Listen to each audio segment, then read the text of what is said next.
Alrighty, y'all. We are back for Sales Bro Pod. I think this is episode 13, lucky number 13 with Mr. Sam Marelich. Sam, thanks for coming on. Dylan, great to chat to you again.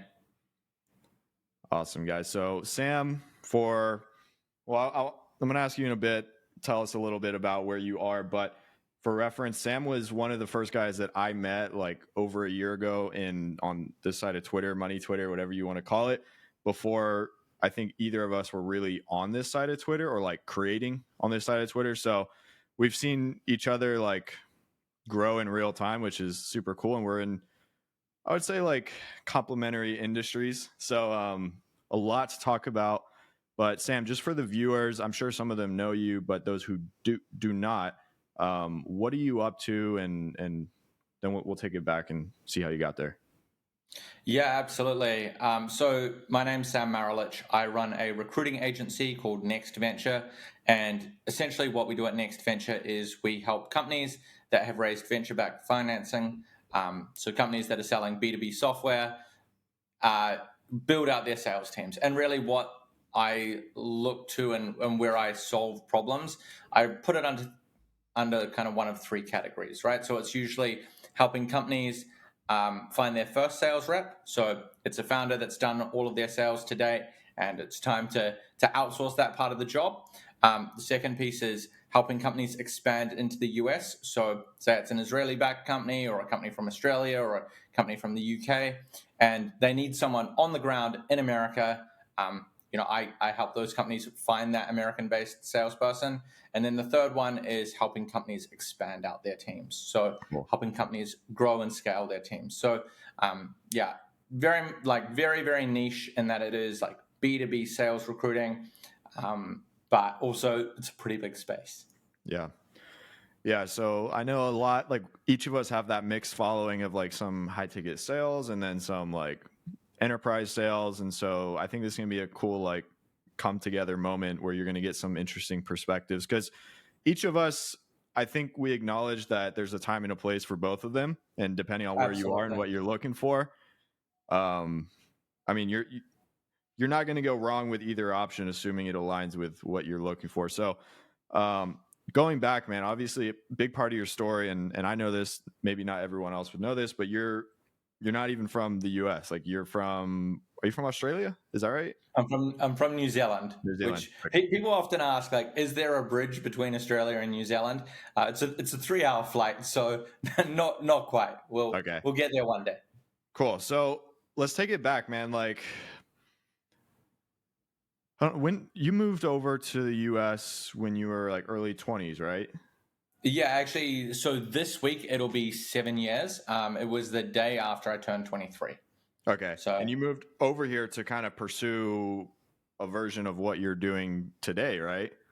No, I went to university and I wanted to work in advertising. So I did a marketing degree and also a graphic design degree. I thought I wanted to be in like a media creative essentially. And I realized, partway through my degree that I didn't have the creative skill to move up. But I also realized that I was born 20 years too late to really enjoy a career in advertising. I think advertising is pretty lame these days, to be honest. So I was always interested in technology, and I found out about like this 1-year visa that makes it really easy to move over to the US.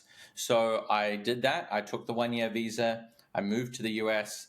I wanted to work in marketing at a big tech company. I think Uber was going off then. Snapchat was really big. This was 2016, and I moved over to the US. I moved to San Francisco because I at that time I was tossing up between moving to New York or moving to San Francisco, and I knew, and I say the words knew very loosely. I had 5 or 6 people that I'd met a few times who lived in San Francisco. I knew no one in New York, so I moved to San Francisco with a credit card and a 1-year visa, and I tried to get a job in marketing, and no one wanted to hire me. So I through one of my acquaintances, now friends, was intro to a recruiter, and I started applying for SDR jobs. And as part of that process, I actually got offered a role with the recruiting agency And the recruiting agency actually offered the worst pay, but I liked the people the most. So I ended up taking a job and with that agency, and that's how I fell into the world of recruiting. Mhm. Like what I do today, it was B2B, venture backed, software as a service, sales recruiting. So I kind of fell into the niche, but I've found I really like the niche. I really enjoy the people in it. I feel very lucky to have found the space.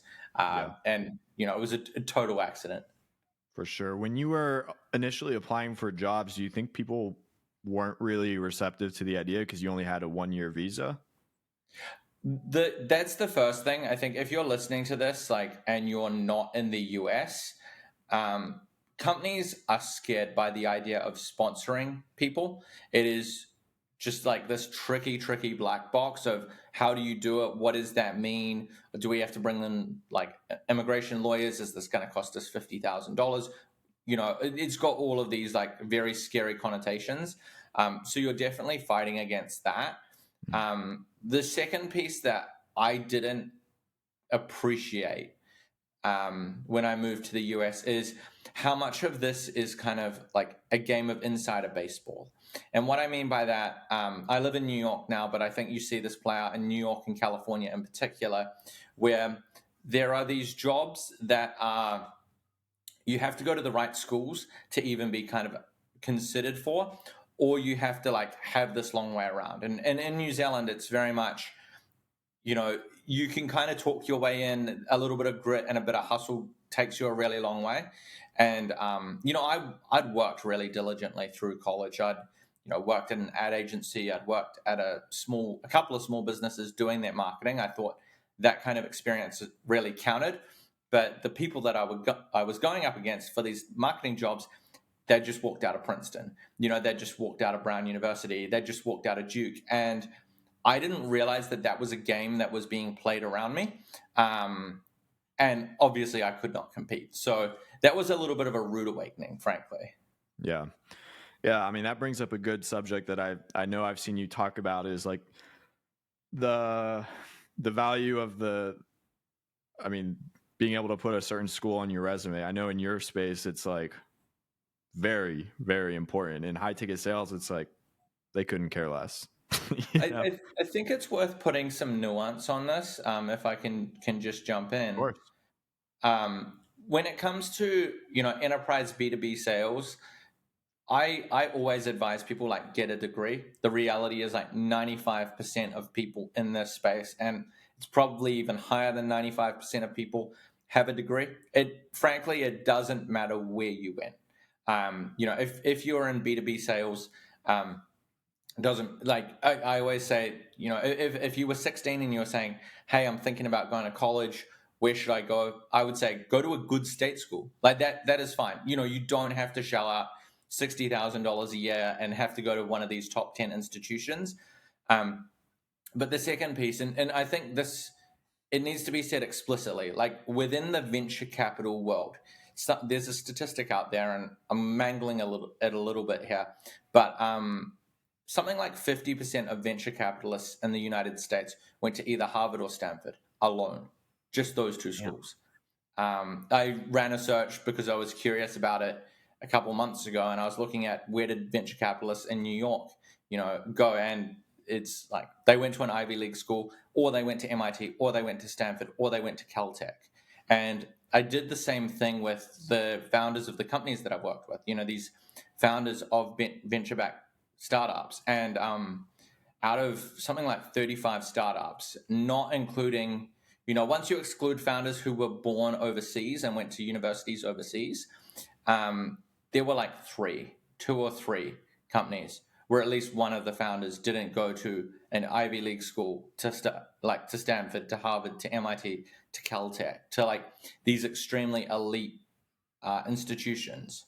And Yeah. I'm not saying that every venture-backed startup has that, but so many of them do, and it's just worth saying that explicitly because people, there is this very big class of venture capitalists, and it really gets on my nerves on Twitter, and they'll say things like, oh, you don't need to go to school, you can just drop out. It's like, yeah, you dropped out at MIT, bro. Like, you didn't drop out of LaGuardia Community College, right? Like, it's like a very different thing. Dropping out of one of those schools is as good as having a degree from one of those schools. And I think people need to recognize that. But that's part of the reason that I think a lot of these companies want to see degrees, is because, these founders have these extremely prestigious education institutions on their resume. It's just an unfortunate reality of the business. And I think people will, they're very quick to cry, hey, this is really unfair. Like, that's not very equal. Well, no one cries when JP Morgan only bring in those Ivy League or like those top 20 private school grads for their investment banking class. As we talk about on Twitter, like, sales will pay you that well.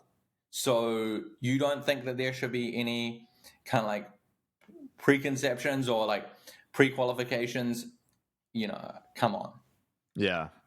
From what you've seen, I'm sure a little bit about this industry in other parts of the world. Like, is the US the only one that kind of prioritizes certain schools like that, or do you see that in like other Western countries as well? I don't honestly have enough experience recruiting in other countries to give you a good answer on that. Okay, fair. That's fair. Yeah, but my guess is that in most countries, there are a couple of like elite education institutes or institutions, and that's where the majority of like the investment capital go. That's where the majority of the tier one kind of career opportunities go to. And I'll actually just like kind of riffing on this Ivy League point versus versus like regular state school, because again, I want to emphasize that you do not have to have a degree from a crazy school to get it, like to have a great career in enterprise sales. Most people in enterprise sales have a degree from a good institution, and good can be the University of Wisconsin, right? Like, it can be like a UT school. It can be, like it can be like any good state school is totally fine.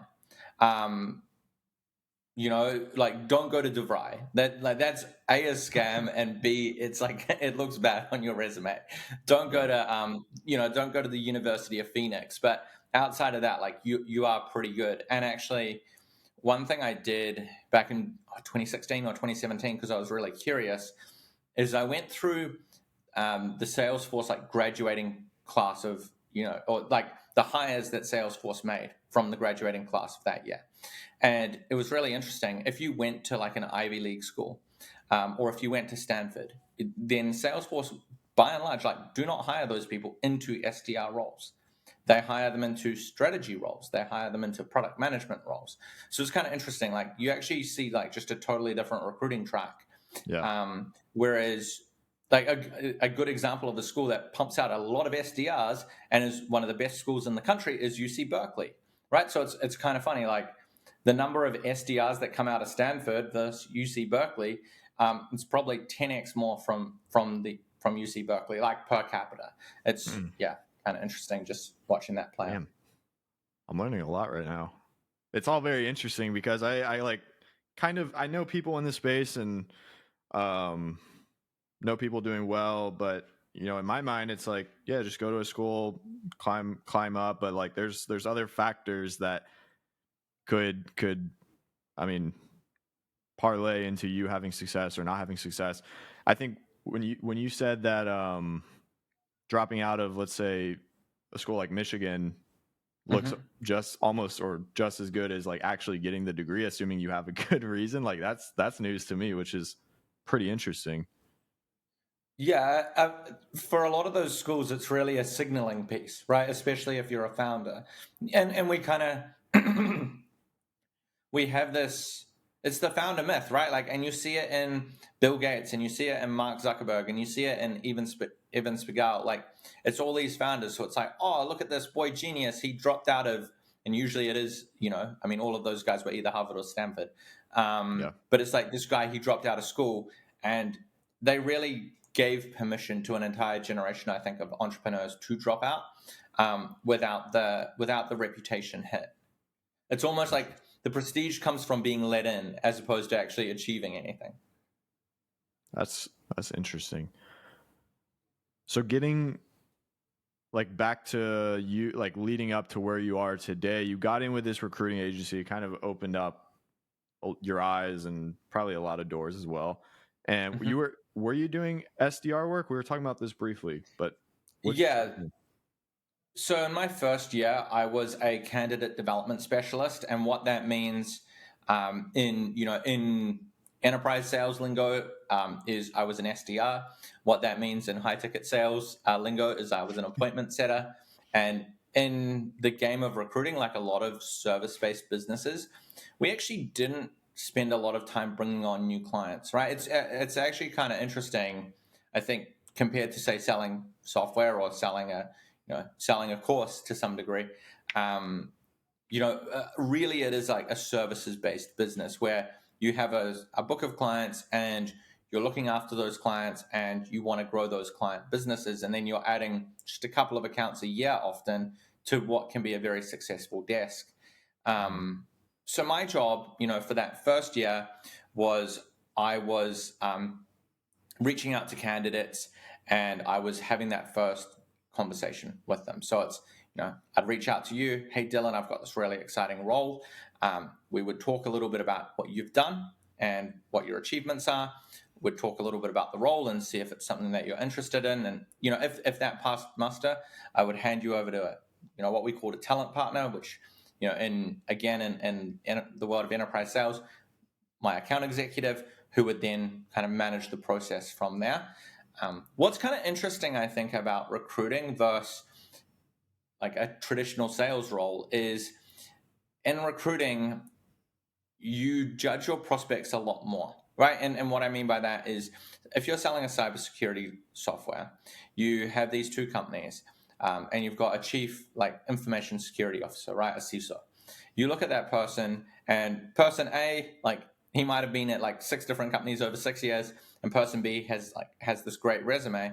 Well, if you're selling a software product, you don't care. You're just like, they all look like prospects to me. Let's vet them out from there. Whereas the interesting thing about recruiting is we're actually doing a lot of judging before we even reach out to the candidate, which I think is actually an important point. As a candidate, especially if you are in enterprise sales, that's a metric that you should be reached out to by recruiters every couple months at a minimum. And if you aren't, there's likely something that is turning people off, from reaching out to you about new opportunities. And I'm not saying you should take the call. I'm not saying you should change your job, but yeah, you should be getting active inbound interest to your LinkedIn profile. I didn't even know the recruiting space operated like that. I get calls from recruiters off of LinkedIn, and I'm not even I have a sales background, but I guess that's a good sign. Like if you're not getting calls by recruiters, whether you're looking or not, you got to reevaluate the way you're positioning yourself. So when you were doing the SDR-esque job, it was your job to, maybe you had like a job that needed to be filled, certain qualifications, and you would then go find people with those qualifications and reach out and then book them with the AE, right? So I would do that first conversation as well. Okay. And then, yes, if they were good, I would hand them over to the account executive who would have a second conversation and then would put them in front of a client. Okay. So I assume you guys probably recruited for a bunch of different types of roles and different businesses, but what are some things, maybe for the viewers listening in your space, that you would see on there? Are we talking LinkedIn primarily? Yeah. So, actually, just an important side note: if you are not on LinkedIn, you are invisible to recruiters. The average recruiter who sits on LinkedIn is spending $1,000 a month for access to that software. That's how LinkedIn make all their money, by the way. It is they sell access to sales reps and they sell access to recruiters. And so, we sit on LinkedIn all day, every day. Just another important note: this is why you want to have a title that is well recognized in your industry. So, for example, if you're an SDR, sales development rep, or account development rep, business development rep, you're maximizing the likelihood that you will be reached out to. If you're a business development consultant, it's a lot less likely that you'll have that reach out. And I use the word business development consultant because I know Oracle retitled their SDR team that a couple of years ago, and I think part of that was actually to avoid their SDRs getting so many inbound messages from recruiters. Dude, that's cool stuff. I didn't know about any of this. But anyways, if you're not on LinkedIn and you want to be in the enterprise space, well, one, make sure you you're do there. not But exist. yeah, you basically don't exist, which is news to me, which is, I mean, really good for all of us to know. What was I going to ask you? Okay, so yeah, when you're looking on LinkedIn, and no matter what kind of role you are searching for, AE, SDR, different types of companies, like what are some immediate red or green flags that are going to like boost people to the top of your list, or have you like disqualify, not even reach out? Yeah, okay. So the biggest one is tenure. Your tenure at jobs. And I have a general rule of thumb on what your tenure should look like. So, in the world of software sales, more or less like a 4-year tenure is quite long. And the reason it's quite long is the way that stock vesting kind of occurs. So, if you work at a venture-backed startup, you should get equity in the company. If you even if you're an SDR, now you're not getting a lot. It's not a significant amount. We can go into more detail about that shortly. But the way that a vesting structure works, I'll just jump into this because I promise I think A, it's useful, and then B, we can talk about these red flags, I think. But the way that a vesting schedule works is it's generally a 4-year vest with a 1-year cliff. And what that means is, let's say for a moment, 4 years is 48 months, right? So let's say that, Dylan, you're starting at a new company, you're an SDR, and you get 48 shares over that 4 years, right? The 1-year cliff means that if you quit or you're fired within that first year, you get 0 shares, right? So you're 11 months in, you get nothing. Now on the 12th month, the moment that kind of like that cliff is passed, you get those first 12, right? And then from there, so this is why people want to at least stay a year, because they get 25% of their vested stock. Now, after that, you're going to get 1 share per month, right? And extrapolate that out to however many you're being offered. But then generally, like, you might see a refresher grant, you might see an equity top up, but generally speaking, everyone is on these 4-year vesting schedules. And so it's fairly rare for people to stay at a company for more than 4 years. Now, as a general rule, once you've been at a company 2 years, like that looks good in the eyes of a recruiter. 2-3 years, that looks really good. If you're an SDR and you are looking to get your first job, I say aim to be at a company for 3 years. And the way I think about that is you want to be an SDR for a year. You want to spend a year learning how to be an account executive. And so you should be promoted to an account executive role sometime within that second year. Be it month 13, be it month 15. Don't be short-sighted about this. This is what kills so many SDR careers. Like, it puts people back years, and it's insane because I've watched it play out like 1,000 times. People are like, I've been an SDR for 9 months. I need to be an account executive tomorrow. Bro, wait for 6 months. This is your career, right? Like, think about it on a career appropriate timescale. Don't think about it on the time scale of this weekend and this week's worries. So be an SDR for a year, learn to be an account executive for a year. And then the third year, I say, is like, that's the year to make all the money. The ground, the product that you're selling, the market. If we talk about like conversion windows and when people are ready to buy, a whole lot of those people who 6 months ago said, hey, call me in Q3, call me in Q4, they're now open to a conversation. So I say, that third year should be the year where you really bring in a lot of cash. And then, you're entering your 4th year and you've got nothing but good options. You can stay at your company and you can continue that. You can move to another company and you'll look like a very, very good candidate right now. If you take that playbook and you started that in 2020, and you did, you did 2020 as an SDR. 2021, you learned how to be an account executive. Last year, you made a bunch of money. Right now, like, you can get another job making on-target earnings of $180,000 to $200,000, right? Like 3 years out of school. And I think that's just really awesome.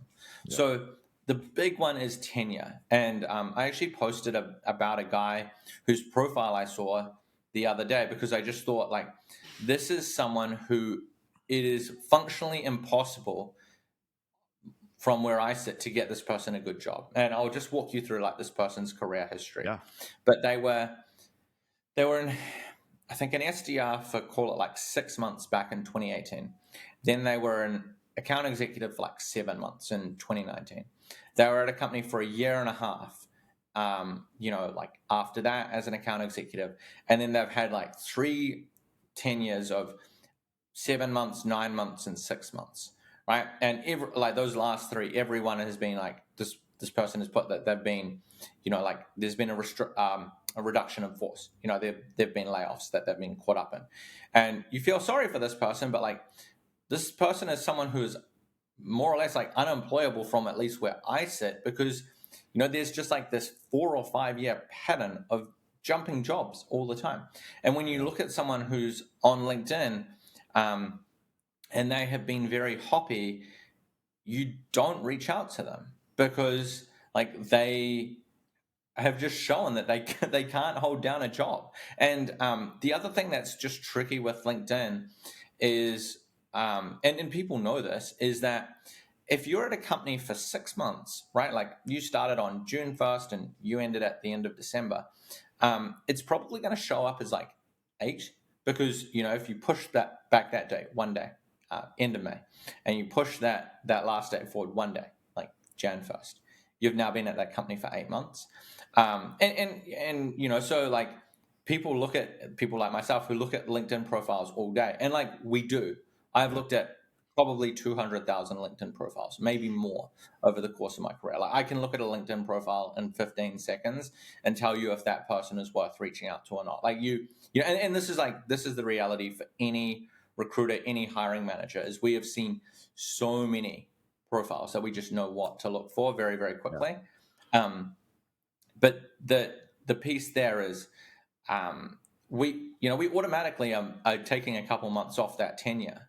And when we see multiple short tenures, that is where we get really uninterested really quickly, because you can't sell enterprise products, when you've been at a company for 6 months, when you've been at a company for 9 months. I do want to also just, kind of caveat what I've just said, which is, people often make job transitions and they don't work out. And this happened to me. I was at my previous agency for about 5 years, and then I left. I went and worked at a bigger agency, and I was there less than 90 days. It was a terrible culture fit. And that's, part of how I got to starting my own agency. I actually deleted that experience off my LinkedIn, and I don't feel bad about it, because I was there for less than 90 days. And if you look at my profile beforehand, I'd been at a company for 5 years. Yeah. So my general rule is that if it's less than 3 months, you made a jump and it didn't work out, you should tell the hiring manager, you should tell the recruiter as part of the process, but you don't need to put it on your resume. And it's the same thing with, like, if you've been at a company for 3 years and you make a jump and it doesn't work out, that's fine. Like, you won't be penalized in the recruiting process. I'll look at someone who's been at a company and they've got good tenure. They're at a company for 2 years, then they're at a company for 3 years, then they're at a company for a year, and they've just made a jump and it didn't work out. Yeah. Totally fine. So I generally say, like, one misstep is totally fine. 2, be careful. And then 3, you need to make your next job stick. So, and I would broadly say, like a short stint is less than a year. So if you've had 3 short stints that are less than a year each, you need to be at your next company for 2 to 3 years at a minimum. So because of the enterprise sales cycle, let's talk in the range of like 12 to 18 months. Would it look worse if you were an AE at a company for 12 to 18 months versus like an SDR? Um, it's tricky, and it depends. It depends on the segment that you're in. If you're a mid-market account executive, this is someone who is selling deals from $30,000 to $80,000. You should have you should have a bunch of wins within that first year. So you should actually be able to say like, hey, I've I've come in, I had a ramp quota for my first 3 months, and then the rest of the year I had an $800,000 quota. But that first quarter wasn't counted, so my quota was $600,000 over the year. I did $610,000. Like, that looks great. Um, where enterprise reps need to be very careful about their moves is that there are people on the market right now, and they are enterprise account executives, and they haven't actually had a deal closed since 2020 or 2019. And again, you have to put yourself in the shoes of the employer. Do you want to pay this person $10,000 a month in base salary, maybe even more, plus benefits, plus everything else? Do you want to train them up? Do you want to add them to your team when they haven't closed any deals for 3 years? And there's a lot of that happening right now, and there are a lot of those people are really going to struggle to find jobs, unfortunately. Dude, that is so crazy. I mean, being in the high ticket sales market, and I'm like right now I'm on a B2B team, and we sell like a $15,000 package, so it's not cheap. And it's like, dude, you got 3 calls on your calendar today. Like, you're supposed to close one. Like, Right. you're supposed to collect money today or this week from one of those at least. So like these people are getting 10K a month base, not closing a deal for 3 years. That's insane. Yeah, That's like, there is a lot of that goes on. I think it's one of those things where, like a lot of things in in the world, I think you can point to like executive performance, you can point to politicians, you can point to sales. yeah, The further up the chain you go, to some degree, like the less the results actually matter, which is really unfortunate. At the lower levels, like it's a lot easier to say, hey, like has this person done a good job, and you are a lot more liable to be judged on your performance. interesting. So I mean, you touched on it very briefly. You worked at this agency for 5 years. Mm-hmm. I assume you were great with them. You probably moved up internally, and then you thought, hey, now's the time to jump to the next thing. And then you were there for 90 days, just not a good fit for you, which sprung you into entrepreneurship. When was this, like timeline wise? This was so. I left the agency I'd been at for, so for the first year I was an SDR. The second year I was an account executive. Effectively, I was running a full desk, so I was managing clients and managing candidates. And then for the last 3 years, I was a partial owner. And the reason I left was my business partner who started the company and myself. Like, it was just, I think, incredibly apparent to both of us that we didn't see eye to eye on the business. And it, like, you can't run a long-term business when you have that kind of disconnect. Yeah. So I went through a recruiter. I was approached by a recruiter. They put me in front of a couple of very interesting opportunities. One of those opportunities I ended up, moving to, and like looking back, it's really obvious that I was going to be a terrible culture fit. They were talking about like, hey, well, I was the youngest person at my kind of like level, that hired. There were people that were 15 years older than me that had the same title. I was the only person at that level. This was a company of maybe 40 people that reported directly to the CEO, and they were like, "Hey, we're going to teach you how we do things here, and we want to build a team under you very, very quickly." And they put me with someone who was an extreme micromanager. So I would get calls literally every hour, like, have you updated the CRM? Have you done this? Have you done that? Which is just ridiculous, especially if you come Yeah. from, being a partial business owner or being a business owner where I knew I had to get stuff done, right? I've made 100 payrolls, probably more in my life, 150 payrolls in my life. Like I get responsibility, but I'm not going to update the CRM in 25 minutes. Thank you. And so it was like that kind of thing. And then I think the other thing was, they were looking at putting me on this very fast track, but this is a company that's very slow to promote. And so I think it was one of those things where I wasn't enjoying life, but it was also just extremely clear that I was a really bad culture fit. So, the technical reason that I left is I got fired for not responding to an email fast enough. I got an internal email on a Wednesday afternoon, and I didn't reply to it. I replied to it on a Friday morning. I always thought like that, I'm fine with being told off about that, but I wouldn't put that down as a fireable offense. Although, in under California law, you can fire anyone for anything basically at any time. So, you live by the California law, you die by the California law, I think, with that sort of thing. How does you just said this is kind of, it helped you secure the role, but how does business ownership translate into entering enterprise sales? Does it help you? Does it hurt you? I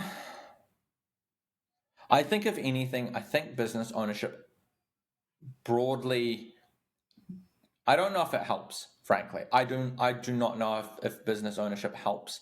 And the reason I say that is I think about myself. I think about a lot of the entrepreneurs I know, a lot of the business owners that I know, and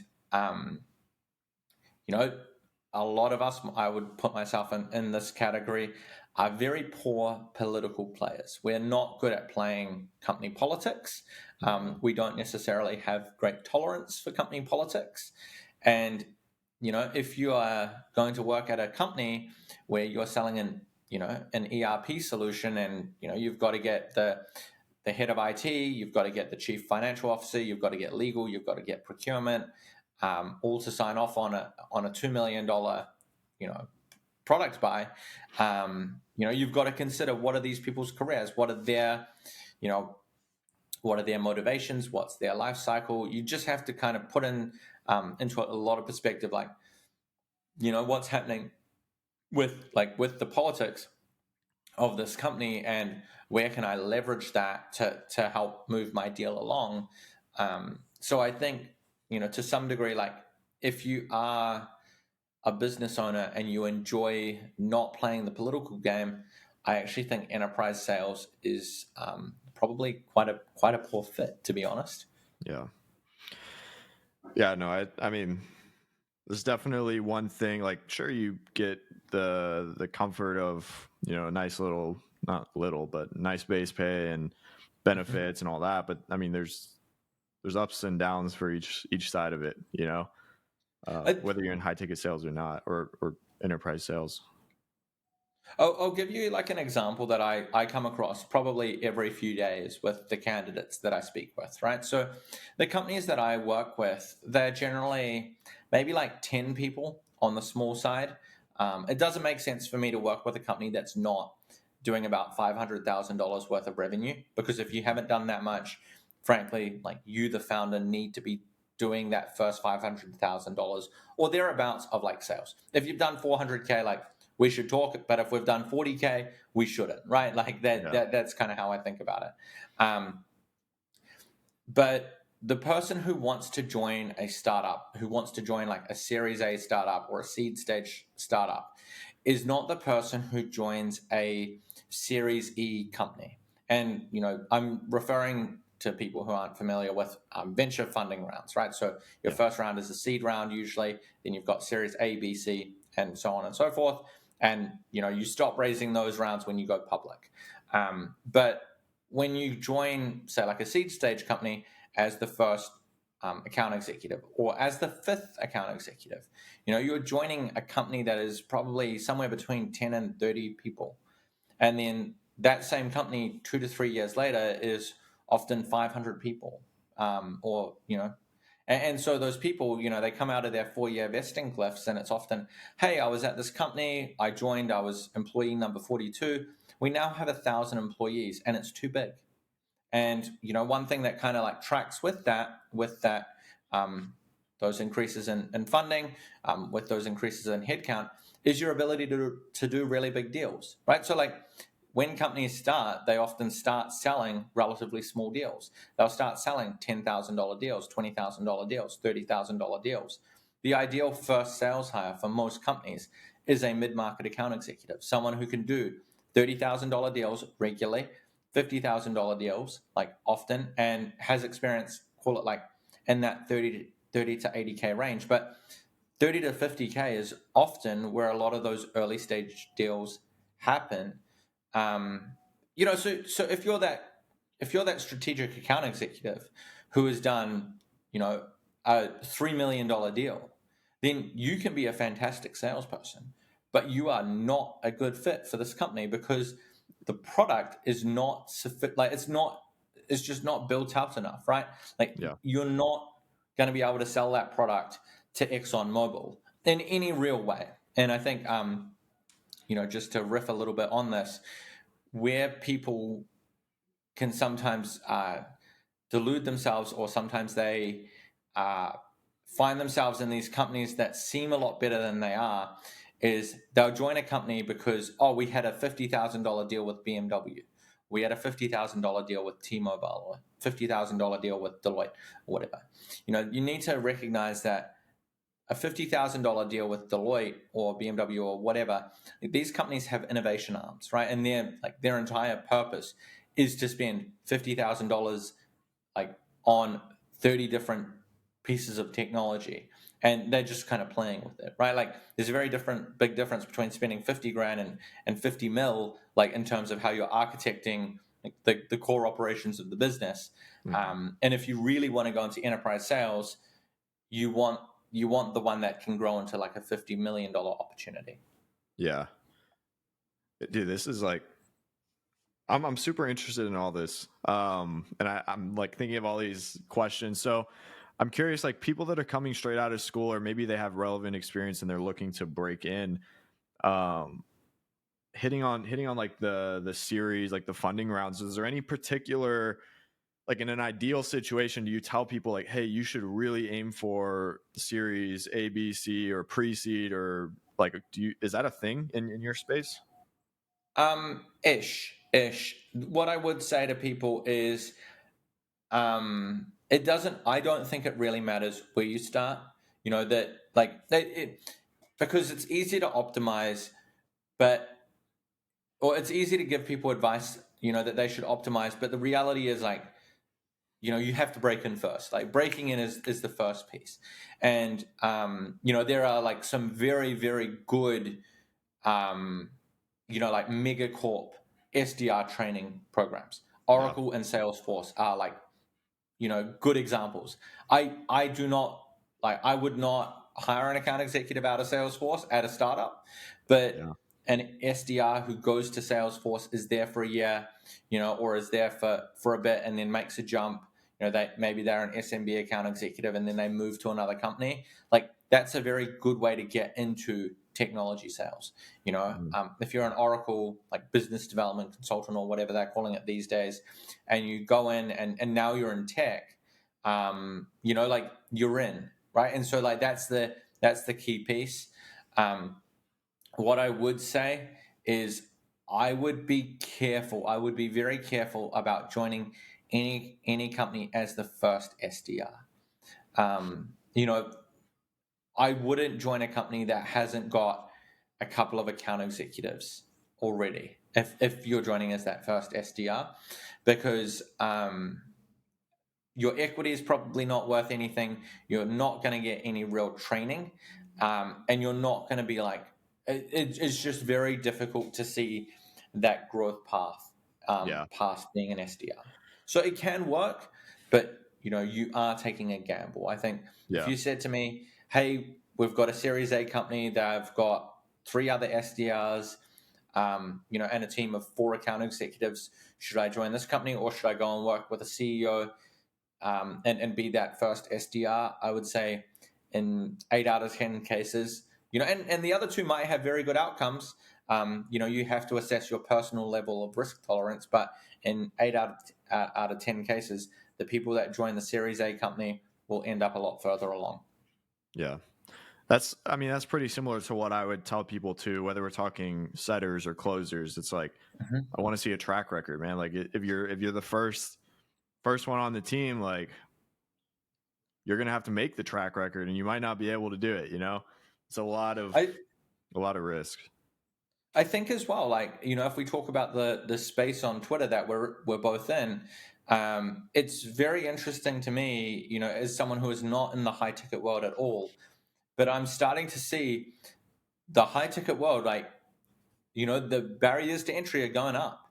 Like it seemed like, at least from where I sit, like 9 months ago, you could just, anyone could be a closer. And now it's like, well, to be a closer on a good offer, you have to have closed $300,000 or $500,000. Like, and so they are like, I think if you're listening to this and you think, oh, hey, I can just like, walk my way into a great job, I would just temper that expectation. Yeah. That's one thing I try to do with every guy that I work with, whether it's like low, mid, high ticket, like just always setting the right expectation. I know you see it, guys out there saying, oh, make 10 to 30K a month in 90 days, guaranteed, whatever. Like it can happen, but depending on where you're starting from, like that could be really, really unrealistic, like extremely. I think. Oh, go ahead. My old business partner placed a guy who was the first sales rep at a company that is now valued at like 10 bill, right? And the guy got like 1% of the company as equity. Now he might have been diluted down, but you think about how much like that equity is worth. It's probably high 8 figures. I know a couple of people that have sold their startups for like hundreds of millions of dollars. But I'm never going to say to anyone like that is the like default outcome, because if you talk to 100 people and one of them did 10K a month after 90 days, like, you're talking about the exception, and I think it's disingenuous at best to say that is a common outcome. And I think as well, like something that we should talk about with both spaces, both tech and high ticket, is that, COVID to, now when we're recording this, like, early or mid 2023, it's been an exceptional time in the economy. And, we had a very, very hot market. Jason Lemkin from SaaSter, if you want to get into enterprise B2B sales, read SaaSter, like read as much of it as possible, because it's the best website in the world, SaaStr, in terms of just giving you like information. He was talking about this. He's like, everyone lowered the hiring bar in 2021 and to some degree like 2022. And now we are seeing a very, very hard correction back. Like comp is going down in the world of enterprise sales. To some degree, it's it went up too much, and people were given quotas that they couldn't achieve. At like a very mass scale. This was not like this one guy, he got a massive quota. No, it's like 50% of people didn't hit. Like the numbers are way off. Yeah, super interesting. I wanted to do like a little exercise because one, I think it's going to help the audience, but two, I'm genuinely curious. Maybe that's a selfish ask, but I wanted to do something where it's like, because there's people from both sides listening to this, and you get people from, I'm sure, high ticket sales or whatever who want to go the more, career oriented route. And then I get people who are like, I'm tired of this shit. I want something on the side, or I want to transition out. So like, how would you recommend that somebody from high ticket sales, if their desire was to like go in that more career oriented route, get into that? And I selfishly want to use like myself and like my track record as an example, just as like some context. So like if I have a 4-year degree from a state school. Mm-hmm. And I have like 3 years of like pretty notable like sales experience in different industries, high ticket, the like, I guess, home services as well. So like someone who has the degree and they have like a little bit of sales experience outside of like the tech world, like how would you recommend that person go and break in and then start that trajectory that they're after? Yeah, absolutely. I just want to like delineate between two, I think, likely personas. So we'll talk about you and we'll talk about someone who has graduated college, right? And Cool. so if we start with the person who has graduated college, if you're listening to this and you're on Twitter, so are a lot of venture-backed founders, so are a lot of venture capitalists, right? Um, in general, I'm just going to make a side note here. I do not believe in applying for sales jobs. I have run job ads for salespeople, and you'll get 1,000 applications, and 5 of them are relevant. It is like the ROI is actually atrocious. There's a there's a tweet that kind of talks about some stats that is very much imprinted in my mind. There's a Series B company. Actually, you might use them, Dylan. Mercury, the startup bank, Mercury Bank, and their CEO was talking about their recruiting statistics from, I want to say, 2021, but it is for every 330 applications that they had to a job ad, they hired one person. And they hired something like 10% of people who came through referrals. So it's like 35x more likely. I think the numbers for going through a recruiter were closer to 5%, which would track with with what I see. I think if you're a recruiter and you have 20 first calls with people, you're probably putting 6 to 8 of those people forward, and you should get at least one hire out of that. You can run a more efficient process, but the SDR role is the only role where I would say like apply through job ads, because otherwise you're going to go into the candidate graveyard. You're often being evaluated by someone who has no real understanding of what makes a good salesperson. Often it's someone in an HR function who they don't pay the price if you don't hit your number, and they're often like just a very generalized person looking in.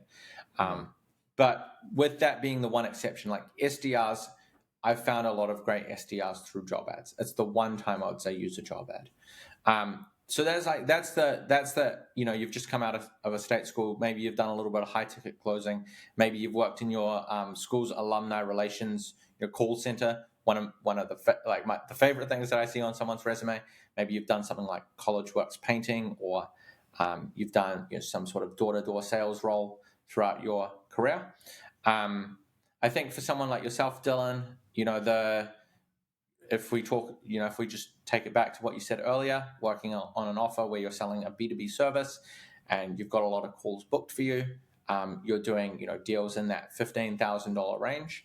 To me that screams out like you'd be a really good SMB account executive, maybe a mid-market account executive, but that's where I would put you in. Yeah. And I think the trade-off that you would have to make is how technical do you want your next product to be, right? So if you're selling something that's not very technical, you could probably go up market in terms of your deal size. If you're selling something that's quite a lot more technical, then I would probably stick with like that SMB space. And obviously you'll move from there into like a mid-market role and into an enterprise role, Right. if you wanted to quite quickly. But that would be my general thinking. That's interesting. Yeah, I think, and you said door to door, because so many of the guys that I work with have some form of door to door experience. That looks good on a resume. Oh yeah, looks great. Cool. Yeah, absolutely. Like sales, like I feel like we've seen again like the industry around high ticket get like a little bit more sophisticated. 6 months ago was what kind of loser has to do outbound prospecting. Now as the economy's tanked a little bit, it's, oh yeah, you've got to be outbound prospecting, bro. Like Yeah. this stuff's not going to be handed to you on a platter. It's like, oh, yep, okay, I can, like, this is an economic indicator to me, at least Yeah. from where I sit. So yes, door-to-door sales is fantastic. Cool. Love to see that on a resume. So you're saying that anybody who may be qualified for SMB or mid-market role, like basically should just connect with, like not bother applying to job ads. Sure, if you got an extra hour, go ahead and apply to some jobs, but you should be connecting with recruiters. Now, I'm curious, is this something that's like accepted or frowned upon, but like a sales rep going and connecting with like tons of recruiters, like how does that sit with That's you guys? literally our job. Okay. It's Cool. literally our job, is to talk to people, and I probably do like 2 to 3 calls per week, where it's just because I think for us, like,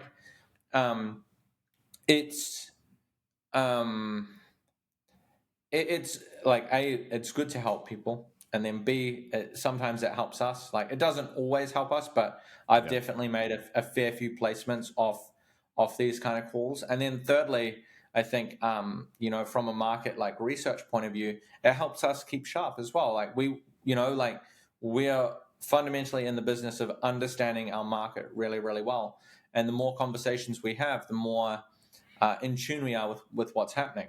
So from that level, like, most recruiters, I think, are pretty good about reaching out to you. If you've reached out to 10 recruiters and none of them are getting back to you, you need to, like, introspect, right, and ask, like, is there something wrong with with what I've got, like, in Yeah. my profile, or something like that. It might be. It's like, you see these people, very frustrating. You'll see these sob stories once in a while. It's like, this guy applied to 1,000 jobs and he got no callbacks. It's like, yeah, well, you can't apply to, like, facilities manager and then director of enterprise sales and then IT intern and expect, like, what are you doing? It doesn't make sense. Yeah. That's Um, funny.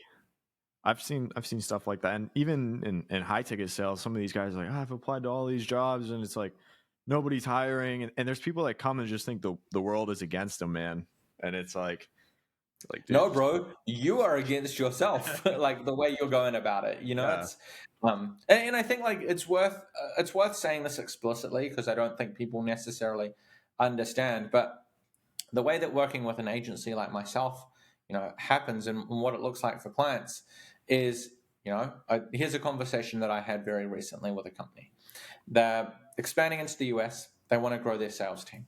They want to have someone who is sold into influencer teams within large brands. So think, this person's sold into, like, the marketing team at Hasbro or L'Oreal or Dell, or, like, name your Fortune 500 company here. yeah, And like, that is the person that, they'll come to me and they'll say, like, hey, can we find this person? Absolutely. That's why I have the very expensive, like, LinkedIn subscription, which, by the way, if you're a recruiter listening to this, there are 2 versions of LinkedIn Recruiter. One's $1,000 a month, one's about $600 a month. There is no discernible difference between the two. Talk to your LinkedIn rep about the other LinkedIn premium option, because they will not advertise it to you, but they will sell it to you. You can save a lot of money that way. But if any recruiters are listening at this point, but I was talking to this potential client, and I was saying, like, hey, yes, like, we can find a salesperson who's been selling, like, into influencer teams, into big brands for the last 3 years at your deal size, and in this case, like, in New York City. Like, we can do that, right? There are probably 300, 400 people. Now, if you're a candidate who's coming from left field and you've sold something else, but your deal size matches, and I like your personality and that sort of thing, yeah, we'll put you in. If we can get the other, like, intangibles to work. But like, we are fundamentally, like, going after a very targeted persona. This yeah, is one of the downsides of the US, by the way, I think, is that because the country is so big, you can be extremely specific. You can say, hey, I want someone who is sold into small cap biotech companies. I want someone who is sold into oil and gas, right? And like this specific person in oil and gas. Where I'm from in New Zealand, it's like, oh, you sell technology? That's great. That's close enough. But because the US is a much bigger market, people tend to be a lot more specialized, for better Yeah. and for worse. I mean, it's a good and bad thing, right? Because like if you become a specialist, then you're super valuable. If you're specializing in something that is valuable. And like even a specialist AE is still a pretty generalist career path. You've still got Okay, a lot of options. cool. What do you?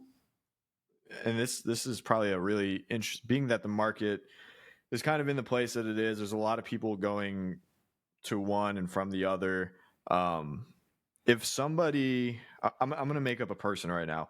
They're 27 years old, been an account executive for 2 to 3 years, and they go into high ticket sales. They start selling coaching, and they do that for a while, and then they're like, you know what, like, yeah, it's not for me. I want to go back to the enterprise or like the account executive, that more career oriented role.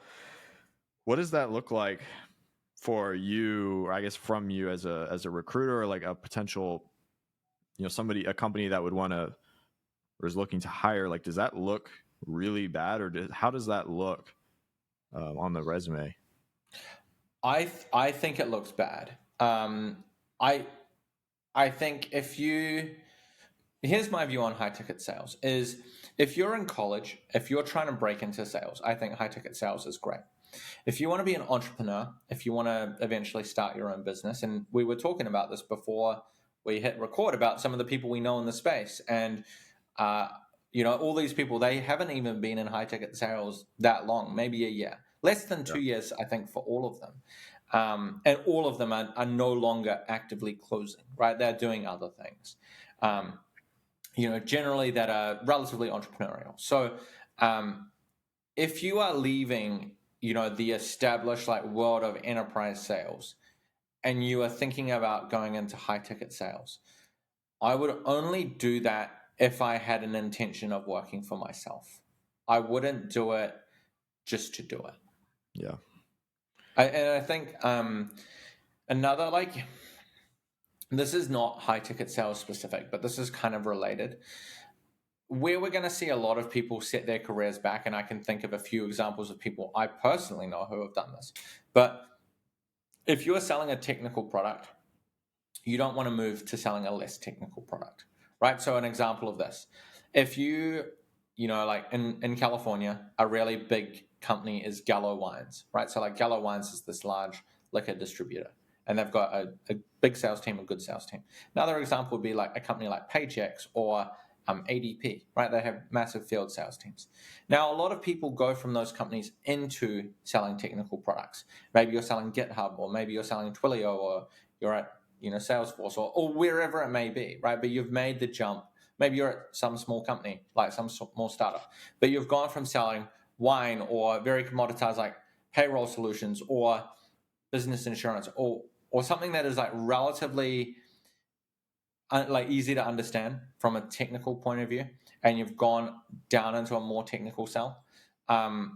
You don't want to go back, right? Like I kind of think of it as like a scale of like less technical, more technical, and you only want to go this way until you hit a point where you're like, that's too technical for me. I actually want to go back a little bit, right? It's like, oh, I want to sell marketing automation software. I don't want to sell DNS protection, right? Like I did a search with a company that was in the DNS world, and it was like insanely technical. I'm like, I'm tapping out. This is too difficult for me. And so I think it's one of those things like you don't want to go back if you can avoid it. And like to that point, if you have left the world of enterprise sales and you're going into high ticket sales because you're like, hey, I want to stack a whole lot of cash, but actually my goal is to start my own business, and this is just helping me keep the lights on. That's not a step back. That's just you funding your own company, right? Like you need to think about it differently. But the way I think about it is, if you're in the world of enterprise sales, like you need to apply career thinking. Do you want to become a VP of sales? Do you want to become a chief revenue officer? Do you want to become a CEO? Do you want to become a chief operating officer? Do you want to become a strategic account executive. None of these things are going to be served by you going into a high ticket sales role. Yeah. Like every single one of those is a step back. Yeah. No, and I agree with you there. It just depends on what you want, like what's going to make you the most fulfilled and give you the life that you desire to have. I actually think like the best person to some degree on Twitter is the sales bull. We did a bunch of. You should bring him on. You should bring him on your podcast. I have had him on. He was on like episode 6 or something like that. Damn. All right. Now I feel bad. I'm gonna go listen to this later. I think delete this bit. I think the sales bull is like he's a good buddy of mine from Twitter, but he is probably like the best person to talk about because he's someone who has sold B2B, and he's someone who will tell you like there are a lot of upsides to B2B, but he just knows in of himself that that's not who he is. That's not a world he wants to play in. I think it's kind of getting back to our point earlier of, if you want to start your own business, then, and you don't want to play corporate sales, you don't want to play corporate politics, then don't go and work in enterprise sales. Yeah. Yeah. And we're talking about two different paths here. When we're talking more specific, like I guess sales in general, there's so many different career paths that you can take and end up better off than most other people. So sales is like insanely lucrative. Yeah. I think it's one of the great disservices that we do to the world is not telling people how lucrative sales can be. It's insane to me that you can make similar money in sales like in your mid-20s as an investment banker or as a lawyer or as a doctor. And yes, like those companies, those roles can top out higher, but at the same time I think if you put in the same amount of hours that those people do, you would probably make an equivalent amount of money, right? Like there are a lot of people in sales who make $1 million a year or more than $1 million a year. Yeah. If you're listening to this and you're torn between, should I do this, should I do that, it's like, well, dude, just get into sales, start somewhere and stop working that shitty retail job. and I mean, at the end of the day, like the best thing about sales, and I think it's so powerful. I think it's like it permanently breaks your brain in a really good way, but it severs the link between if I work for X hours, I make Y money, right? And I think that is one of the most like difficult beliefs that people have, because no matter how much money you make an hour, there are only so many hours in a day. Yeah. Whereas if you sell a deal for $10,000 and you keep 20% of it, then maybe it took you 20 minutes to sell the deal. Maybe it took you 100 hours. Like maybe you didn't get a very good hourly rate, but either way, like you've turned like time into a form of leverage for yourself, and I think that's so powerful. And I think, even worse than being paid by the hour, frankly, is being paid a salary. Because it doesn't, like, being paid a salary is just you're getting it regardless. So your time is kind of worth nothing, because you can be asked to do anything to work as many hours as possible to keep being to keep receiving that salary. That never sat right with me. Like when I was in school and people were working in like the restaurant space, or I was working in restaurants, or like I know people in the tech space who get a salary, and it's like as soon as they go on salary, they're working 20 more hours a week, and they're getting paid a little bit more. Like they got incentivized to commit to it, but they look back like 3 months later, and then they're like, oh shit, like this sucks. Like they're really making me work now. And often you get hemmed in, right? Like they are hemming you in, and it's very hard, I think, to break free of that. This is actually related. Like if you are a young gun, right? And young, I think, is in the mind, it's in the heart, but and and you think, hey, I'm going to do something else for a couple years, and then I'll go and do what I want. Like that is a very, very dangerous way of thinking. Like I'll just go and work and do a salary for 2 years. I'll save so much money, and then I'll be able to do what I want. You won't save the money. Like you won't. It won't happen. I watched this play out. Like when I was 18, I worked at a supermarket part-time. Most of my friends worked at a supermarket or McDonald's or whatever part-time. We all worked like 10 hours a week. And I had so many friends say like, hey, I'm going to take this year off. I'm not going to go to university next year. I'm going to save a whole lot of money, and then I'm not going to have a student loan, right? In New Zealand, no one gets scholarships. Everyone has a student loan. Not crazy big, but like decent sized. The average New Zealander probably has like a $50,000 to $60,000 student loan walking out of college. I did, and most of my friends did. But a lot of these people said like, hey, I'm going to work for a year. I'm going to save $20,000. And 1 year turns into 3, and they save no money. Maybe they save $5,000. It's really like it's a really, really slippery slope. I saw the same thing. I moved 2 weeks after I graduated, right, to the US, and I had a lot of friends who said, "Hey, I'm going to go and work for 5 years in New Zealand, and then I'm going to go and move to London, or then I'm going to go and do something else," and they don't move, right, because you're now 28. You've got a girlfriend that you really like. She doesn't want to move. You just bought a house. You're pregnant, or your girlfriend's pregnant, or your wife's pregnant, or you've got like a sick family member. Like life will intervene, and if you don't take action now, don't think you'll take action later. Yeah. If you're the guy who says I'll go to the gym tomorrow, well, the best thing is tomorrow never ever comes. It never ever shows up. Oh, dude, that's such like a relatable idea. Like you don't have any kids, do you? No. Okay. Yeah. As soon as you get that text or that, you have that conversation, I got a kid, or like you get married, or you just pick up all these responsibilities as life naturally happens. And I'm not saying it's always a bad thing, right? Like sometimes it's a beautiful thing, but like you're really limiting yourself. My big thing is I'm 25 and I've got pretty low like responsibility.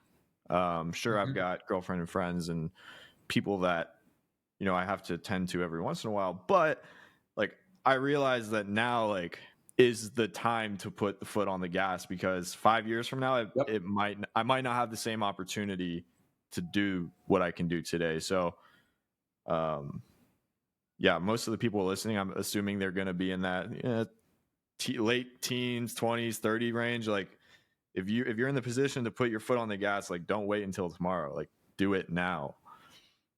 I think it's one of those things. I'm 30 later this week, right? So I'm a little bit older than you, but again, like it's never going to be easier than it is today, right? Like, and that's the thing that people don't get. I became like very aware of kind of like I call it the treadmill. I just noticed it kind of creeping up on me. I don't know if you've seen this at all. I feel like it kind of crept up on me at 27, 28. But I looked around and everyone's life was really good. Like all of my friends, all of the people I was associating with, like, people had, girlfriends, boyfriends, whatever. Like they were, like life's good. People are buying houses. People are getting married. People are, they're seeing career progression. They're in enterprise sales. They're making $200,000 a year, $300,000 a year. Like they're doing really well. They're, a lot of these people are in tech or in like professional services, because I've lived in New York and San Francisco. But people are winning, right? Like life's really, really good. But I think one thing I observed was like the danger of that is life's really good. And so you say, I'm going to go start a business next year. And, wife's pregnant, so we're going to put that off. Going to put that one off for 2 years. And like, hey, maybe that's the right move.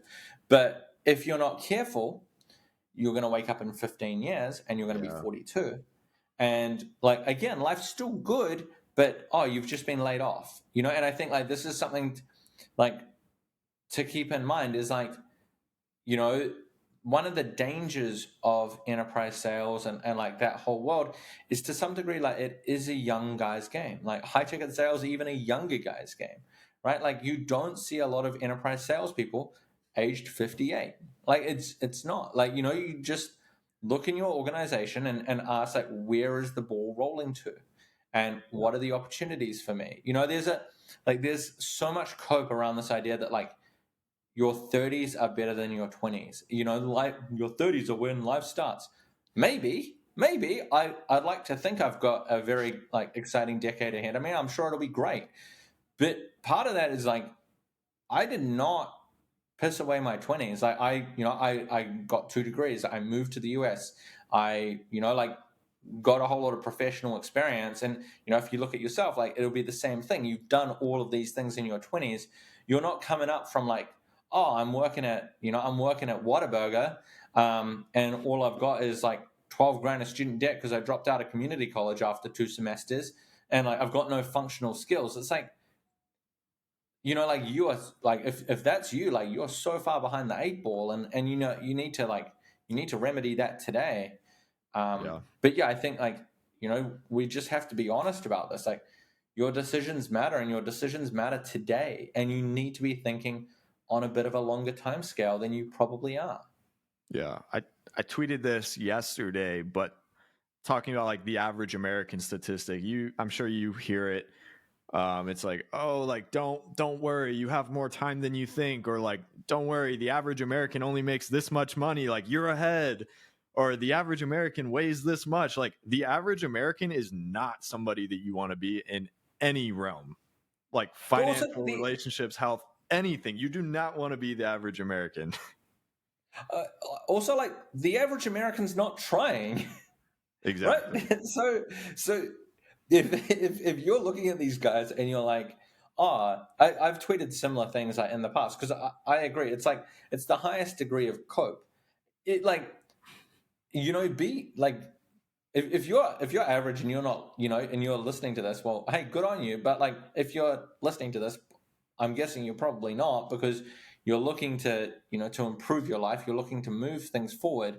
But you can't criticize a person who's explicitly not trying in life for not trying. I think you can, Yeah. like you just Fair. have to, and they can't demand that life gives them anything other than average outcomes, right? Like they, by definition, are just coasting along on the bare minimum. Um, but yeah, I think it's the height of cope to say like, oh, the average American makes, no, you need to be, if you're serious about this, you need to be comparing yourself with probably like the top 5%. I think Yeah. is probably an appropriate statistic. Yeah, and it's something where like most of these people that are not, and we'll call it above average, but I'm saying like, top 10, top 5% type person, and let's call it men, since I assume most people listening to this are men. Like looking back, and I was connecting the dots, like looking back, like when I was in elementary school, when I was in middle school, like I always wanted to be the fastest kid. I wanted to have the best grades. I wanted to have the most friends. Like usually that's ingrained in you just like from a very young age, and if it's not, then you got to do some extra work, Yep. do you Yep. I were think you that so. kid What's that? were you that kid where like you kind of always held yourself to like a higher standard? Yes. Yeah. Like yes and no. I think I wasn't. I don't think I was super type A, but at the same time, like I don't think I'm someone who lacks motivation. I don't think I'm someone who's Yeah. I've never struggled with these sorts of things. It's like, again, actually, if we talk about like red flags on a resume, one thing that VPs of sales do not like to see is someone who took 7 years to complete a 4-year degree. Like, why? Like, why? It's not hard. It's not hard to pass a degree. I did 2 degrees in 4 years, and admittedly, like in New Zealand, degrees are only 3 years, but I still graduated 6 months early. Like, it's Yeah. just, and I worked the whole time through. Like, Yeah. it's not hard. Like, come on, just hold yourself to a higher standard. And I think like that's That's what people need to say. It's, and this is like my common advice for salespeople. It's like, look, if you can't be number one on your team, like that's actually fine. Like, maybe like you probably haven't been there long enough. You probably don't know the product long enough, or all that sort of thing. Whatever. But if you're not going to be number one in terms of revenue closed, be number one for activity. Like that's the one that you can control, right? Like, so whatever it is, like you do need to put in more work. And I think this is one, like just getting back to this average person and an average idea. One of the biggest copes that we feed ourselves is the idea that like, oh, I look at the guy who's number one on our team and he doesn't seem to do anything. He shows up to work at 10 a.m. He's out at 4:30. He's there every second Friday and he still brings home the biggest deals. I can guarantee you he did not start his career working that hard. I will bet you every dollar I have that guy was working his ass off for a couple of years.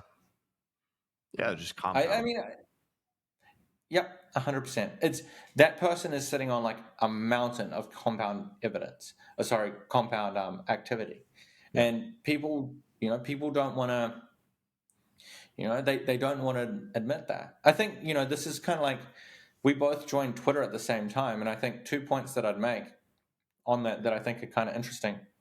The first one is most of the people that joined, that I think that were very active when we started, like a lot of them are still around, like, and they've grown a lot since, but a lot have faded away, like a lot. And then something I kind of noticed is the guys on Twitter that I really like that have 20,000 tweets often have 20,000 followers. It's like, there's not many guys where it's the opposite. There's not many guys out there who have 200 tweets and 20,000 followers. And the guys who do have 200 tweets and 20,000 followers also have 200,000 YouTube subscribers, or they have, 150,000 Instagram followers. So they've built an audience somewhere else. Which just like to that point of compounded activity, like you're not going to get there taking shortcuts because you're competing with people who aren't taking shortcuts. Yep. You bring up a good point that I wanted to hit on it very early on, but we basically hopped on let's call it creating on Twitter early last year. We've seen some people come and seen some people go. How has that affected or helped you with the business that you're currently running or other ventures outside of it? Like overall, what's been the impact of you having a face on Twitter over the last year plus? Okay, I think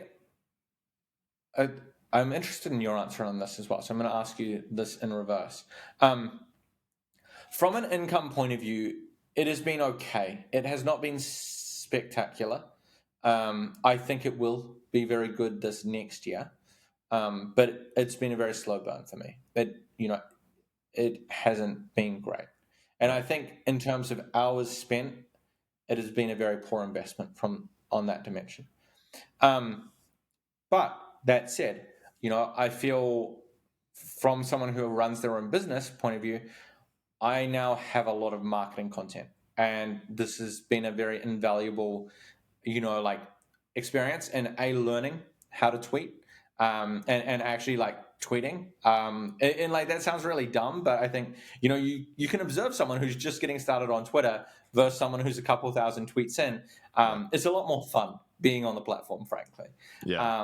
And you kind of you get to work out like what your voice is and that sort of thing. And I feel like I'm just a lot more authentic now because I write all my own tweets. It's all my own thoughts.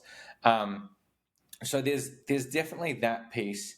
And it definitely is something that compounds quite nicely. But I think the best part for me has been like Twitter is a social network. Like the keyword there, social. I was in Tampa this weekend with the client ascension team, right? I only know those people from Twitter, right? That's how I know all of those people. And, they're like, I probably talk to 5+ people, and most of them I'd consider friends, like on a daily basis from Twitter. And like I think I was lurking on the platform for years and Same. years and years. And now I go on Twitter, I feel like I'm chatting to a whole lot of my friends, which is Yeah. awesome because I didn't know, I think, any of them before this year. What Yeah. do you It's think? same. I mean, same but different. Sometimes I have to remind myself, like, oh yeah, 8,000 people follow me, so I should probably not like silence what my thoughts and opinions are, but like just think about it for a second before I press tweet. Um, dude, Twitter has been one of those things where like I may have told you this, but when I left my roofing sales job, it was a big jump for me. Like I was on pace for a good year, and I was like 22, 23, and I just knew that like from what I had seen others build on Twitter, I knew that it would be like a fundamental part of my success in like this online money space, not necessarily high ticket sales. Um, and so, yeah, so far, I mean, I talked to you about this maybe a month or two ago, is like the whole recruiting space, right? Like I think I asked Yep. for an hour of your time. And I mean, dude, after this call, I've got 3 calls, all organic inbound for companies, high ticket service providers that need sales talent. And it's just like, Right. I mean, dude, I didn't know that was going to happen when I started Twitter. And so, I mean, looking at like the Stripe dashboard, for example, like Twitter's been a pretty good investment for me outside Yeah. of being a sales rep. I mean, here's a testament to that. Like the sales team that I'm currently on, I'm on it because of who I am on Twitter. Like it wasn't posted anywhere. It was through a direct connection that I made with another person with a following. It just gives you, it opens doors that would not be opened otherwise. And it gets you Yep. access to the guys that are actually moving the needle that, on Twitter, they're just like, they're not really doing all that much, but behind closed doors, like they're doing 6 figures, 7 figures a month. They're like really making a dent. So, and like going off of Twitter, like, dude, if you had, it's probably not as valuable on Instagram. It's not going to be. But if you had Yeah. a following or higher level network on Instagram, or I'm sure LinkedIn, you get presented with some good stuff if you've got an audience over there. It's invaluable, man. Like we're only 13, 14 months in, whatever no, it's maybe like 15 or so months in. I think I it was either couldn't last March or last. I think it was like the very end of March, right? That we connected. yeah, I think the program that we bought into, I think it launched like March 1 or it was February 1. Okay, Uh, yeah, it would have been March because I was in New Zealand at the time. yeah. So like could I have predicted last year that Twitter would have brought me to where I am? Like absolutely no way. But Yeah. I think also this time next year it's probably going to be a case of the same. And what you said about, right now today, as far as like money in my bank account, it's like, I can't say it's been the best investment, but you're going to, all the skills, all the people that you meet 5 years from today, it's like, dude, I wouldn't have done it any other way, you know? That's exactly it. I think it's the. I guess like this is the point as well that I'd like to make. Thinking about Twitter, like I'm talking to a guy in 15 minutes, and we're going to catch up because we follow each other on Twitter, right? And then like 5 o'clock, I'm talking to a potential client. Why? Intro to someone from Twitter, and like this happens Crazy. so often, and it's like like you don't know what you're not being exposed to because your face is out there. I think there is another side to it. Like you can say things that will close doors, right? And I Yeah. think one thing that I've kind of seen is like with this explosion of short form video, it's like people want to do it, right? And they want to post a whole lot of like short form video, and that's cool. But if you're going to post short form video, don't say stupid stuff. Don't riff on stuff that that's fine to riff on when you've had 3 beers and you're like chatting with 2 or 3 people. But like think about, is this building my credibility? Right? Like, is Yeah. this build the image that I want to build?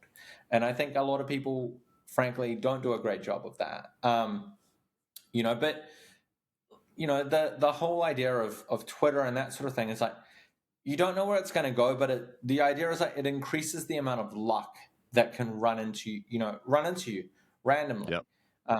This is like one thing I've observed, actually. I think it's kind of interesting. If you notice, like if you know any very rich people, if you know any very influential people, they're always out and about. They don't sit at the house, right? Like they're not going to work remote so that they can work from home by themselves and then work out by themselves and then eat dinner by themselves and watch TV by themselves. Like if you do that, you are not like, if you do that and you don't have a job where you're actively talking to people, even if you do have a job where you're actively talking to people, what magic are you letting into your life? Like none, right? Whereas I know for me, like if I go out to an event, I'll get invited to another event. Like, so you got to start going to events because that's how you get invited to more stuff. That's how you meet new people. And I think it's worth sitting back and asking, like, how did you meet, like go back like the last 5 texts in your phone. How did you meet those people? Right? Because it'll often be, I didn't really want to go to that event, but I went and I met John, and John's now one of my best friends, kind of thing. And you just have to like increase your luck surface area. I think it's a really important. I think it's frankly just a key to happiness. Yeah. I mean, specifically talking about high ticket sales, sure, you can find something good on your own, but every good opportunity is going to be through the network. My community, I know you are familiar with a little bit of it, but it's primarily around helping people either get that first or next high ticket sales job, whether they're coming from different industry or this industry or whatever. And like one of the most powerful things, like I posted a win screenshot, and like 3 of the wins on there were people getting their first deals closed through a new opportunity where somebody in the community referred them to it. Right. So yeah, man, it's just like the network effect, especially in this online business, is you can't put a price tag on it at all. No, you can't. And I think if you're a sales rep, if you're a high ticket closer or whatever it may be, and you're thinking like, how can I action this, right? Like one of the downsides is that if you're looking for your next job and you're an account executive or you're a high ticket closer or you're a director of sales or whatever, until you prove otherwise, you are a commodity, right? Like there are something like 2 million account executives in the United States. Now, that covers a whole lot of industries. Probably there are maybe 100,000 software account executives. But again, do you really want to be in that group, right? Like, do you really want to be one of like those 500 people that recruiter is reaching out to over the course of a search? And like, obviously, if you get that inbound, that's nice. But what are you doing to create your own luck? Where are you creating your own brand? And I think with that, like what I would say, and I think this is like one thing that I'm interested to see if you agree with me on this, but I think like find your channel, like work out where you are going to be like, a big dog, right? Like, are you going to be posting on Twitter every day? Because even having 1,000 followers will take you a long way on Twitter. Like if you're not trying to like be a brand or anything, but it's like, I'm sure you get people in your DMs all the time asking for advice. I get a couple a week, and it's like, if you've got an anonymous profile picture and you're followed by 0 people and that sort of thing, you're not going to get the same level of attention as someone who's got 600 followers and 8 mutuals with me. It's like, one's part of my extended social circle, and the other one is who knows. Yeah. And so I think like, be it, you're in serial sales, like, will be like a very active member of that community. Don't just lurk. Like, and you don't have to be that in every community. You don't have to be on that on Instagram, Twitter, TikTok, YouTube, LinkedIn. Like, just pick one. Just pick one. Yeah. But then pick one, spend some real time, and I think you'll find that the opportunities that are open to you are just incredible. And you can't predict them, and you can't predict where they'll go. But that's kind of the fun of life as well. Yeah. I know you got to jump soon, but going off that, that first group that we were a part of, the whole Twitter growth deal, and there's a bunch of, people in there that knew some things, right? Like they had the money to get in there. Dude, I got my very first job from there by being like the high ticket sales guy, right? Like if you need someone, Right. I'm here to help. I'm looking to transition. But like, dude, 2 weeks ago, somebody from that group came and needed sales talent, and then they referred me to another person. So just by being that person in that group, over a year later, like, I mean, the connections don't go away unless you do something that makes them go away. Like these people are going to remember Yeah. you if you're that guy. And it's also like the thing that we kind of like massively underappreciate is that the strength of your social network is not usually in your best friends. It's in your wider network, right? So it's in your like that person that you met once or twice, that person that follows you on Twitter, that person that Yeah. you had like a couple of like text interactions with, who's often the person that brings you like that incredible next opportunity. I was chatting to a guy, like we've been chatting in the DMs for for a little while, and he's just accepted a new gig. He's going to be building out a sales team at a fairly sizable venture-backed company, and we were chatting, and then kind of like concurrently, a friend of mine, I actually placed this guy. He was my roommate's, or like one of my roommate's friends, right? 5 years ago, and I found him a new job, probably like 3 or 4 years ago. My roommate actually now is now his boss, I think, because just with the way that life works. Yeah. But this guy, right? I met his girlfriend a couple of times. They're now married. She wants to get into sales. So the guy that I DM'd on Twitter, or that I've been DMing with, like I've now introed him to like a fantastic SDR candidate, right? And it's just like no one could have predicted that, but it's like, and I couldn't have predicted that, but it's just like, we can make magic by having human interactions. Yeah. So if you guys take anything away from this, one, just get into sales. Two, just be somebody in relation to other people. Like don't be a ghost, whether Be it's someone private on the community. internet. Like it's worth doing. Yeah. And be on LinkedIn. If you're in the tech space or enterprise sales, like you're a ghost if you're not on LinkedIn. Just know that. Absolutely. All right, man, let's wrap it up though. So I know there's gonna be a lot of people who are gonna want to ask you questions, potentially work with you, all that. Where can the people find you? Yeah, so my website is yournextventure.co. If you are a venture-backed B2B SaaS company that is at least $500,000 in revenue and you want to grow your sales team, go there. I've got a video for you. Book a time to speak with me and we can work out if it makes sense to work together. If you are an individual contributor, if you're a salesperson, the best way to follow me, the best way to connect is probably on Twitter. Sam Marelich, Marelich. I am the only Sam Marelich in the world. So Google me, you'll find me. Look for me on LinkedIn, you'll find me. Look for me on Twitter, you'll find me. Send me a message on any of the platforms. I'm pretty responsive. I'd love to chat with you. Dude, that's cool that you're the only one in the world. Like, dude, my last name is it's so rare. It's really random. I think there's like maybe 100, 200 people with the last name Marelich. I don't know why. But yeah, cool. it's good for fun. branding. 100%. Hey, thank you for having me on. Yeah, for sure, Sam. We'll talk soon. Appreciate you. Yeah, sounds good. I'll chat to you soon. Bye.